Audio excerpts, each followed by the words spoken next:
garbuie aceia care sunt pe marile răstiri și biserici catolice, gotice, cu Sfântul Înspăimântător, și care sunt creaturi venite să alunge haosul. De ele este, de fapt, haos. Haos care s-a domesticit.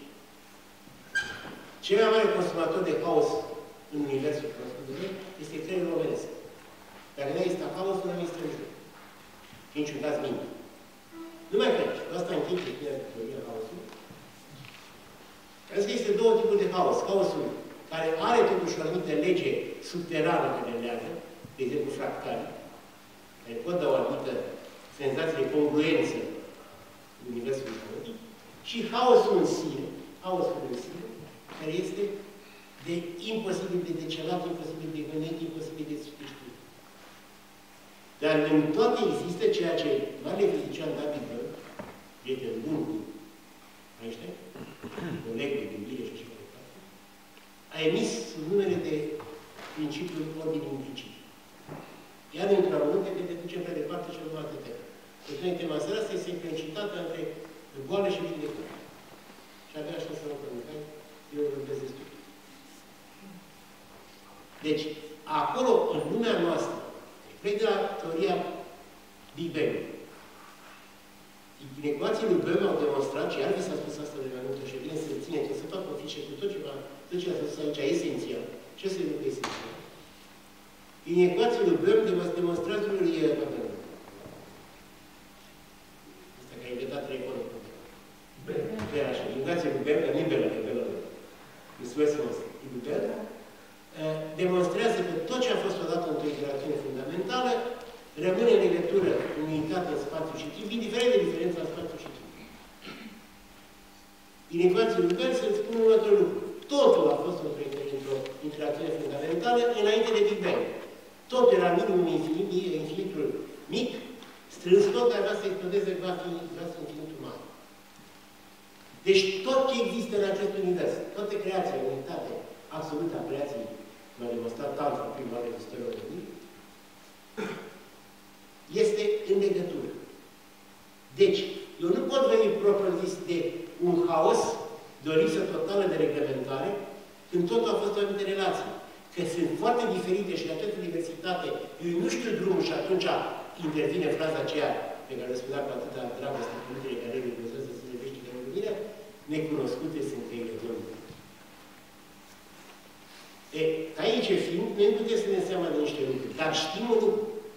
Că dacă toți am fost într-o unitate absolută, este foarte reală fraza că atunci cu cât suntem mai coborât mai adânc în ființă, cu atât de deosebit mai puțin între noi. Că acolo, la temelia ființei, nu mai suntem eu, tu, el, noi, voi, și o singură entitate. Și suntem și mai conștienți de unitatea informației care există în noi, în ea, în entitate. Deci noi toți, cei aparent separați. Chiar dacă noi acum suntem ca vârfurile degetelor, eu scot, uite așa, mă vedeți? Ce vreți? Ce căpșoare pe care vedeți? Uite, toate sunt unite, da. De unde vă dați? Ai niște căpșoare diferite. Nu văd în sală, pe asta și văd pe noi. E bine, asta este extraordinar. Că această informație care este una, este noi toți, în același timp.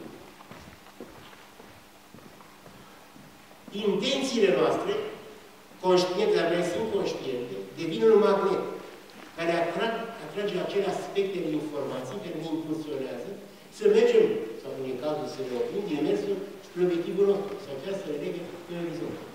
Asta e tot textul pe care aveți în afară de exercițiul pe care l-am grafiat aici. V-am rugat să începeți deveniți sensibili la această stare de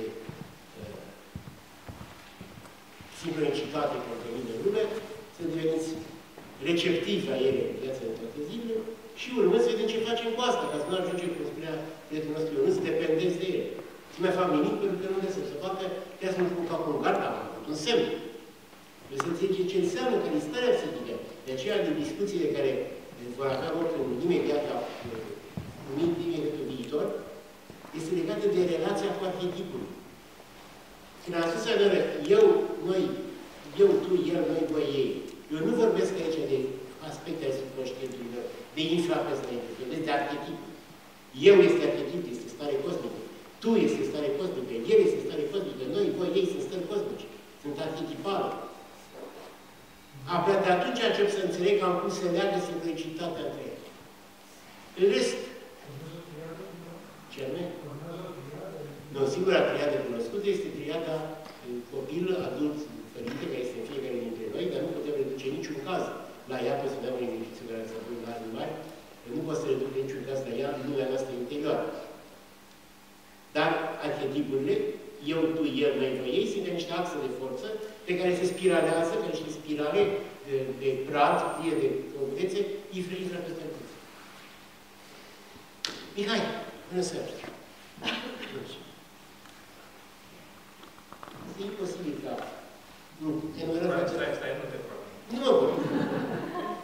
Am la fel. Legea aveți. Deci, ai spus ceva de hexagram. Da. Cine a spus? Aceste hexagrame este starea de jos, care, deci cea care este efectivă. Dar nu ai spus nimica de starea de vid a lui Laoță. Și a văzut să ajungă. Păi, de acolo pornim. După aceea este, în această stare de vid apar niște grămânțe, nu știu ce, încep să se organizeze convorbirea mai mult. Și după aceea apare Tai Chi-ul, acelul cercul celui și ea. Această lucrare se numește Tao. Deci aceasta este calea. Calea ce trebuie să urmeze un organism și organ, că există Tao al organului, Tao al primului organism, Tao al corpului. După care acest Tao, ajungând în starea de yin-yang, după care acest yin-yang se au ca semn, yang-ul are yang, o linie dreaptă, o linie întreagă, cealaltă yin-ul are o linie întreruptă. 0,1, exact. Se dublează, după aceea se triplează și apar trigrame. Aceste trigrame sunt de număr de 8 care se găsesc sau se regăsesc pe carapacea de care ai vorbit, nu cele 64. Și telefonul. Aceste 64 sunt trigrame care sunt mamă, tată, fiu, nu știu ce, culori, ce vreți dumneavoastră, după care, combinându-se, dau aceste hexagrame care arată modul de devenire. Ce trebuie noi să facem ca să ajungem la un rezultat. În medicina chineză, trecerea asta de la Tai Chi, ajungi la trigrame și ajungi la hexagrame, urmezi acest Tao, ca organismul bolnav să-l reiei și să ajungi iar în starea de Tai Chi. Deci să ajungi să fie, să organizezi în așa fel pe tratamentul tău, să ajungi la starea de Tai Chi. Bun. Stai că mă vreau ceva. Dați-vă pe engleză, să spun la chinezii felul următor. La început exact vidul median taoist, care a secretat unul pe unul. Unul s-a împărțit în doi, și iau. Dacă unul nu putea să fie o lume care totul alterna pe soară între yin și iau, a apărut 3. 3 a produs cele 10.000 de lucruri și de ființe. La tine 10.000 înseamnă infinitul. Puteți concreta. Ajungând la starea asta de sincronicitate, mărturisesc că acum 3 zile că mi-a propus doamna Mare, prietenul dumneavoastră acesta. Așa. Vreau să vă spun că m-a văzut în malele capului, pentru că n-am auzit să în viața mea. Mi-a dat niște materiale, când am auzit de eu, mi-a venit. Ați revenit în tine? Nici acum. Da. N-am nimic acum. Dar citind într-o zi, am o mălătură citit. Nu o carte mai foarte. Și citind o carte de alchimie daoistă, cu comentarii, cu prefață și comentarii al lui domnul Jung, prietenul meu. Bun. Citesc prefața, să citesc. Citesc textul respectiv, când ajung la comentarii, ajung și zic, bă, uite, eu am citit altă carte. Nu înțeleg, am făcut o oasă. Ăsta fiind un psihiatru, nu un psihiatru, dar să vă feriți de psihiatru. Așa. Nu se fereschide. Domnul, vreau să vă spun că domnul profesor Riga, îl cunoaște. Da, de când așa. Când făcea, la primele cursuri, la primul curs cu studenții în anul întâi, le spunea, dragii mei, studenții mei, să știți că din momentul ăsta veți începe să învățați o altă limbă. Niște copii zăpăciți așa, că nu știu ce voi, deci noi am venit în cină, nu la filologie. Și bietul domnul profesor avea dreptate, că limbajul medical are aproape 5.000-6.000 de termeni. Dar dacă vorbim, mai adăugăm și termenii psihiatrici, care sunt încă vreo 3.000, vă dați seama ce varză este aici. Dacă și în paranteză trebuie să vă spun, dacă vreți să vă amuzați, să vă transformați într-o muscă, când vorbesc doi psihiatri și un medic normal, stă și ascultă. Nu înțelege nimic. Dar absolut.